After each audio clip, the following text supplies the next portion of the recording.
திருப்பதி திருமலையில் ஜூன் இறுதி வரை VIP பிரேக் தரிசனம் ரத்து செய்யப்படுகிறது. இது குறித்த கூடுதல் தகவல்களோடு இணைகிறார் நமது செய்தியாளர் புஷ்பராஜ். புஷ்பராஜ், தகவல்களை பதிவு பண்ணலாம். மோனிஷா, கோடை விடுமுறை துவங்கி இருக்கும் நிலையில் திருப்பதி மலைக்கு வரும் பக்தர்கள் எண்ணிக்கை வெகுவாக அதிகரித்து காணப்படுகிறது. ஒவ்வொரு ஆண்டும் கோடை காலத்தில் அதிக அளவிலான பக்தர்கள் திருப்பதி மலைக்கு வருவது வழக்கம்.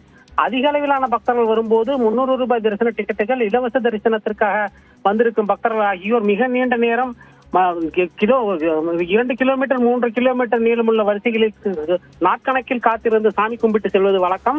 அவ்வாறு சாதாரண பக்தர்கள் இதுபோன்ற சூழ்நிலைகளில் எதிர்கொள்ளும் சவால்களை, இடையூறுகளை தவிர்க்கும் வகையில் தேவஸ்தான நிர்வாகம் ஜூன் மாதம் இறுதி வாரம் வரை VIP பிரேக் தரிசன அனுமதியை ரத்து செய்ய முடிவு செய்துள்ளது.